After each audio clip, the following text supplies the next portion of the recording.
மிதுன ராசிக்காரர்கள் எப்போவுமே மற்றவங்களுக்காக நிறைய யோசிச்சுட்டே இருப்பாங்க அப்படின்னு சொல்கிறாங்க. அதுலேயும் அவங்களுடைய பார்ட்னருக்கு திருமணமாகி கூட வரவங்களுக்காக எவ்வளவு தூரம் யோசிப்பாங்க, இவங்களுடைய திருமண வாழ்க்கை எந்த அளவுக்கு பாசிட்டிவாக இருக்கும்? பொதுவாகவே பார்த்தீங்கன்னா மிதுன ராசிக்காரங்க தூக்கத்தில் கூட சிந்திக்க முடியும்.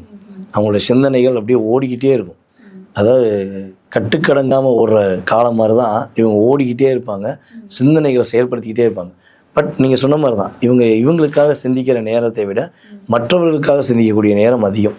அதுவும் இவங்களை திருமணம் ஒருத்தவங்க முடிச்சிட்டாங்கன்னா நம்ம மனைவி நேரத்தில் என்ன பண்ணியிருப்பாங்க? சமையல் செஞ்சாங்களா செய்யலையா, இல்லை என்ன செஞ்சுருப்பாங்க, சாப்பிட்ருப்பாங்களா சாப்பிடலையா, அப்படிங்கிற ஒரு சிந்தனை இருந்துக்கிட்டே இருக்கும். அதே போல் கணவராக இருந்தாலுமே நம்ம மிதுனராசி பெண்கள் என்ன பண்ணுவாங்கன்னா, அவர் என்ன பண்ணுறாரு, நேரத்தில் எங்கே போயிருப்பார், என்ன பண்ணியிருப்பார், ஸோ அப்படின்னு இவங்களுக்குள்ள அந்த அவங்கள பற்றி அதிக சிந்தனை இருந்துக்கிட்டே இருக்கும். ஸோ இந்த சிந்தனையை என்ன செய்வாங்கன்னா, அவங்க அப்பப்போ அப்டேட் பண்ணுறக்காண்டி என்ன செய்கிறீங்க, எங்கே போயிருக்கீங்க, என்ன பண்ணிக்கிறீங்க, யார்கிட்ட பேசிக்கிறீங்கன்னு கேட்டுக்கிடுவாங்க.